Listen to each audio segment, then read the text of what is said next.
अभिषेक मनु सिंघवी भी जुड़ रहे हैं। सिंघवी जी, जांच शुरू होती नहीं है कि आप राजनीतिक साजिश की बात करने लगते हैं? क्या जांच होनी ही नहीं चाहिए?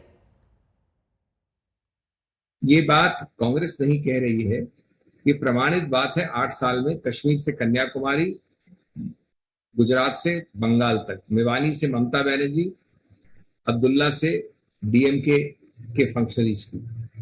अब जांच से कोई मना नहीं करता है। जांच जो आप शब्द इस्तेमाल करती हो क्या है? वो जांच है नंबर 1, एक कंपनी जिसने अपनी डेट ऋण को इक्विटी बनाया, एजेएल। दूसरा, उसने अपने ऋण को इक्विटी बनाया एक दूसरी कंपनी द्वारा इन्वेस्टमेंट लोन लेकर, जो कंपनी अनुच्छेद 25 वाली नॉट फॉर प्रॉफिट कंपनी है, यंग इंडिया। उस नॉट फॉर प्रॉफिट कंपनी में आप न डिविडेंड दे सकते हो, ना प्रॉफिट ले सकते हो, ना कोई फायदा उठा सकते हो। ये कानून का विशेष प्रावधान है, ये आम कंपनी नहीं है। नंबर 3 सबसे महत्वपूर्ण, इस द्वारा जो अचल या मूवेबल संपत्ति है एजेएल की, वो बिल्कुल वही रहती है। 1 मिलीमीटर स्थानांतरण नहीं होता है उसका। A to B, B to C move भी नहीं करती है। अगर कोई प्रॉपर्टी मूव नहीं करेगी तो मनी लॉन्ड्रिंग कैसे होगी? अगर ये कठपुतली वाला खेल नहीं है एजेंसीज का दुरुपयोग, तो क्या है? Money laundering without money, money laundering without movement of property. Number 5, 2015 में यही केस 2014 में शुरू हुआ। उस केस में आज 22 तक कोई ऐसा समझ नहीं आया। 2015 में ये केस क्लोज हो गया, फाइल पे बंद हो गया। फिर आपने अपने पदाधिकारी जो हेड है इसको हटा दिया और फिर किसी और से हस्ताक्षर करवा के खुलवाया इसको। उस खुलवाने के बाद आज 7 साल बाद 2015 से 22 के बाद आप इसको वापस कर रहे हैं। क्यों कर रहे हैं? पर देश में न्याय की एक प्रक्रिया है ना, जांच की प्रक्रिया है। वाकई अगर केवल राजनीतिक द्वेष है तो चलने दीजिए प्रक्रिया, सच सामने आ जाएगा। दिक्कत क्या है? जांच में दिक्कत नहीं है। दिक्कत होती तो हमने ये पीठ ठोक कर नहीं कहा होता कि हम आ रहे हैं 8 तारीख को। सोनिया गांधी जी जा रही हैं, राहुल गांधी जी दिल्ली में होंगे, नहीं तो 1-2 दिन बाद चले जाएंगे। ये नहीं कहते हम अगर दिक्कत होती तो।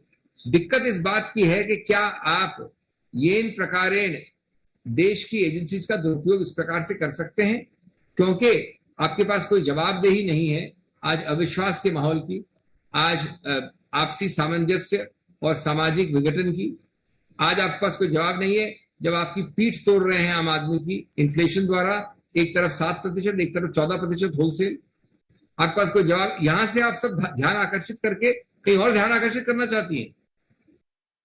तो मैं समझता हूं कि इसका जवाब राजनीतिक है, इसका जवाब कानूनी है, इसका जवाब सामाजिक है और हम सब जवाब दे रहे हैं। इसका जवाब मीडिया द्वारा है। हमारा हक है, अधिकार क्षेत्र है कि इस सरकार के इन हथकंडों को, इस ड्रामाबाजी को एक्सपोज करें। तो राजनीतिक द्वेष है, केवल रंजिश है, तो कांग्रेस ने कभी ऐसा नहीं किया है। देखिए, मैं इस प्रकार की चीजों को जवाब देना आवश्यक नहीं समझता। बीजेपी के अनुसार जितने भी इस देश के तकलीफें हैं 2014 के पहले है, जितनी भी उपलब्धियां हैं 2014 के बाद में है। भारत का जन्म 2014 में हुआ। अब ऐसे जिसे कहते हैं कि एक कुतर्क का जवाब देने की आवश्यकता नहीं है। और अगर हमने कोई गलती की, जो मैं बिल्कुल नहीं मानता हूं, तो क्या 2 गलतियां एक सही बना देगी?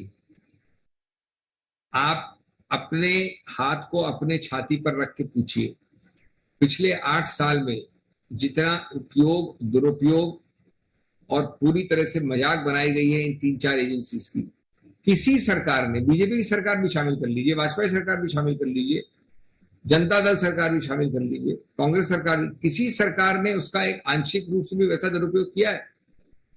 ये तो कोई अंधा बालक भी समझता होगा कि ऐसी बात नहीं है। पर यूपीए के शासनकाल में ही सुप्रीम कोर्ट ने कहा था ना कि सीबीआई पिंजड़े का तोता है। तोता कहा गया था किसी एक प्रोसीडिंग में, और अगर केज तोता था तो अपने केज के अंदर था।